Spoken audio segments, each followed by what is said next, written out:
सर्व पत्रकार मित्रांचं स्वागत करतो.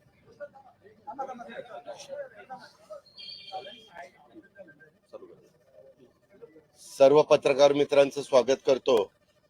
आपल्याला माहिती की मधल्या काळामध्ये काही राजकीय घडामोडी आपल्या महाराष्ट्रामध्ये घडलेल्या होत्या. साहजिकच कुठल्याही पक्षाच्या संदर्भामध्ये घडामोडी घडल्यानंतर न्याय मागण्याच्या करता एक पद्धत आहे, एक परंपरा आहे. त्या प्रकारे आम्ही निवडणूक आयोगाच्याकडे गेलेलो होतो आणि त्यामध्ये आम्ही पण आमचं म्हणणं मांडलं, इतरांनी पण त्यांचं म्हणणं मांडलं. त्याच्या अनेक तारखा पडल्या. सगळ्यांचं म्हणणं, वकिलांचं म्हणणं जाणून घेतल्यानंतर साहजिकच लोकशाहीमध्ये बहुमताला प्राधान्य दिलं जातं आणि आज राष्ट्रवादी काँग्रेस पक्षाचं चिन्ह घड्याळ, राष्ट्रवादी काँग्रेस पक्षाचा झेंडा, त्या सगळ्या गोष्टी आम्ही लोकांनी जो निर्णय घेतलेला होता, मग प्रफुल्लभाई पटेल असतील, सुनील तटकरे, छगन भुजबळ, धनंजय मुंडे, दिलीप वळसे पाटील, बाबा आत्राम, संजय बनसोडे, आदिती तटकरे, अनिल भाईदास पाटील, आम्ही सगळ्या सहकाऱ्यांनी आणि आमच्या बरोबर असणाऱ्या 50 आमदारांनी जो काही निर्णय घेतलेला होता, त्या निर्णयाच्या संदर्भामध्ये इलेक्शन कमिशननी निकाल दिलेला आहे. मी विनम्रपणे तो निकाल स्वीकारतो, मान्य करतो. त्यामध्ये आम्ही निवडणूक आयोगाचे देखील आभार मानतो, त्यांनाही धन्यवाद त्या ठिकाणी देतो. हेच मला या निमित्तानं आपल्याला सांगायचं. बहुत दिन हुए बीच में अपने महाराष्ट्र में राजनीति के बारे में कुछ घटनाएं हुई, उसके बारे में आप सबको पता है और फिर ये सब मैटर इलेक्शन कमीशन के सामने गई. इवन हमारे विधानसभा के स्पीकर, उनके पास भी अलग तरह की एक मैटर चालू है. उसका भी हेयरिंग हुआ है.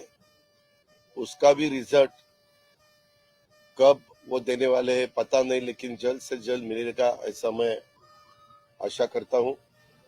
और ये जो डिसीजन इलेक्शन कमीशन ने दिया है उसका मैं स्वागत करता हूं.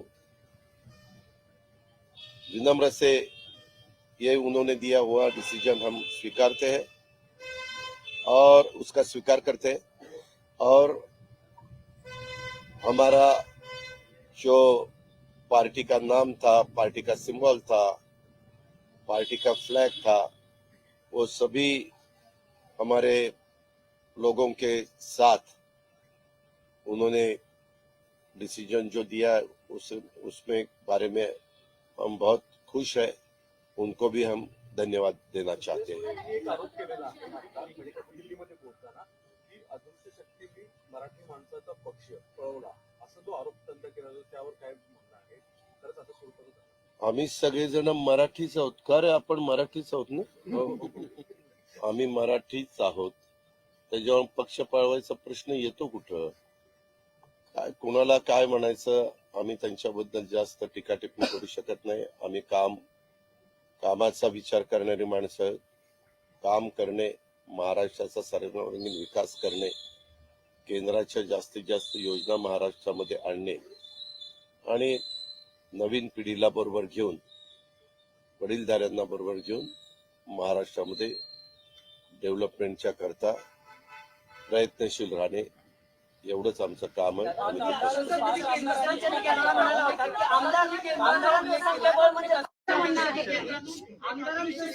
हे कोणी एक विचारा रे. 2019 पासूनच हे जे असा प्रयत्न जो आहे पक्ष तोडण्याचा प्रयत्न केला जात होता, असं विरोधकांचं म्हणणं. 2019 पासून तुम्ही कट रचत होता, तसं 2019 असं आवाडाने आरोप केले. शिवसेनेच्या निकालावर असं म्हणाला विरोधकांचा आरोप. कुणाच्याही आरोपाला उत्तर द्यायला बांधील नाही. तर एक प्रश्न असा आहे की काही आमदार जे आहेत त्यांच्या दोन्ही गटाकडे प्रतिज्ञापत्र दोन्ही बाजूने प्रतिज्ञापत्र दिलेले आहेत. निवडणूक आयोगाच्या प्रतिज्ञापत्र 5 आमदारांनी एका खासदारांना दोन्ही बाजूने प्रतिज्ञापत्र दिले. तुमच्या बाजूने आणि शरद पवार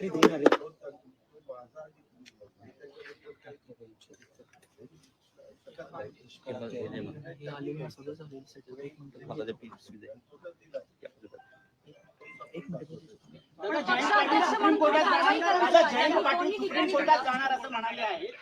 सुप्रीम कोर्टाच्या पुन्हा लढाईसाठी आपण तयार आहात. सगळ्या कोणाला कुठं जायचं असेल, न्याय मागण्याचा संविधानाने प्रत्येकाला अधिकार आहे.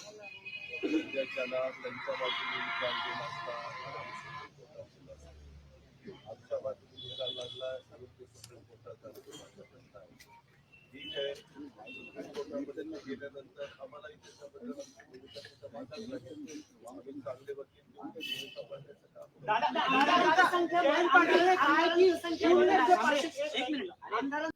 बळ म्हणजे पक्ष असू शकत नाही.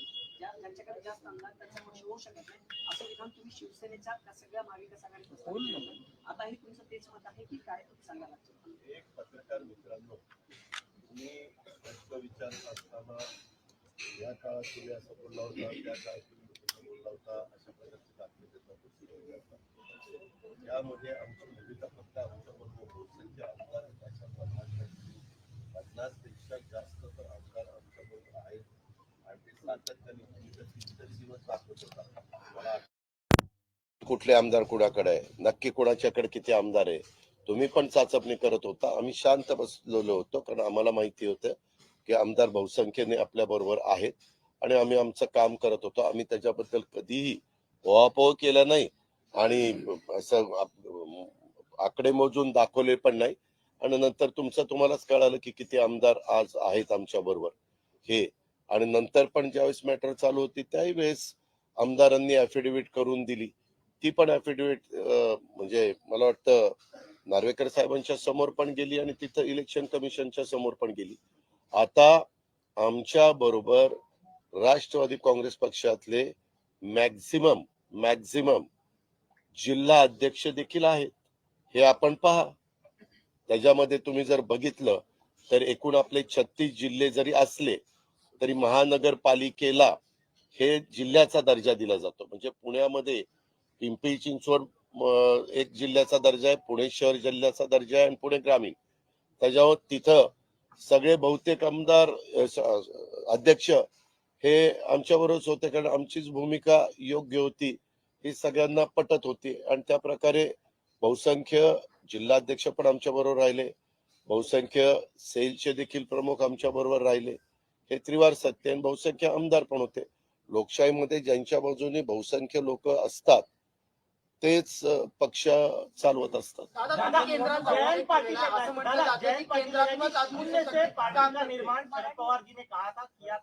अब वो जहां भी खड़े होंगे वहां पार्टी का निर्माण शुरू हो जाएगा. ठीक है ना, जयंतरावना काय बोलायचं तो त्यांचा अधिकार है. उनको जो भी बताना है, जो भी कहना है वो उनका अधिकार है.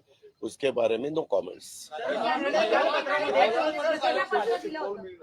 कालावधीमध्ये राजकीय दृष्ट्या किती अधिक सक्षम स्वरूपात होईल. अनेक बाकीचे नेते तुमच्या क्रू मध्ये त्याची चर्चा वारंवार उमटत आहेत. आम्हाला त्याच्याबद्दल काही बोलायचं नाही. आम्हाला काम करायचंय. ज्यावेळेस जे लोक आमच्या बरोबर येतील त्यांचं आम्ही स्वागत करू, बेरजेचं राजकारण करू. स्वर्गीय यशवंतराव चव्हाण साहेबांची ती शिकवण सुसंस्कृत महाराष्ट्राला त्यांनी दिलेली आहे आणि त्या रस्त्याने जाण्याचा, शाहू फुले आंबेडकरांच्या विचारांनी मार्ग काढण्याचा, छत्रपती शिवाजी महाराजांना डोळ्यासमोर ठेवून त्या ठिकाणी पुढे जाण्याचा आमचा सगळ्यांचा प्रयत्न आहे.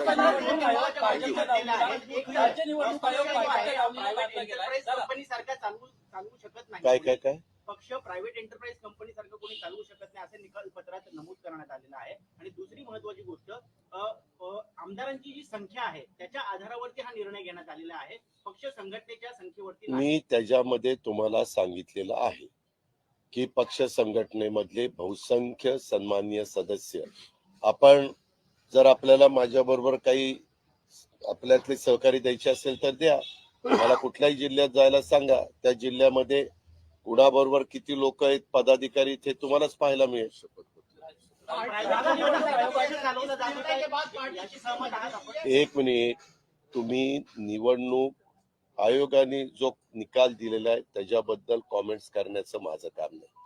आपल्यामध्ये ज्यावेळेस न्यायव्यवस्था एखादा निकाल देते त्यावेळेस न्यायव्यवस्थेला आपण त्या ठिकाणी अशा प्रकारचं काही गोष्ट करू शकत नाही. यदा कदाचित तुम्हाला दिलेला निकाल योग्य वाटला नाही तर वर तुम्ही अपील करता. इथं इलेक्शनच्या बाबतीमध्ये शेवटचं अपील निवडणूक आयोग हेच आहे. बाकीच्या बाबतीमध्ये खालचं कोर्ट आहे, नंतर सेशन कोर्ट आहे, नंतर हायकोर्ट आहे, नंतर सुप्रीम कोर्ट आहे, मग सुप्रीम कोर्टाचं बेंच आहे.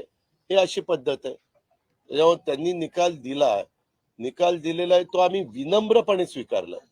आम्हाला अजिबात त्याबद्दल काही त्याचा उत्माद करायचा नाहीये.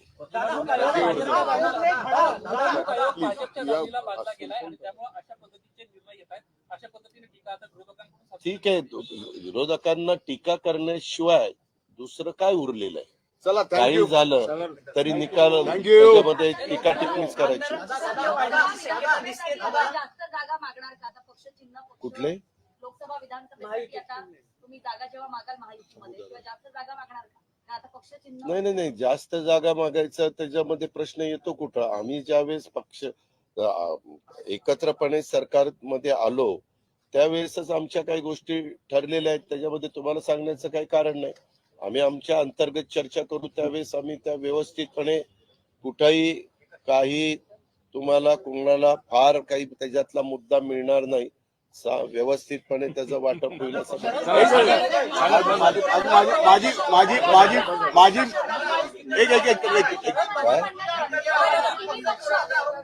काय माझी एक विनंती आहे आपल्याला, मी आपल्याला बाईट मिळालेला आहे, आता आपण जेवणाचा पण बाईट घेऊन जावा. थँक्यू. तुम्ही कशा करता ते बोलता? जी माणसं धचामा करतात त्यांना उत्तर द्यायला अजित पवार बांधील नाही. धन्यवाद.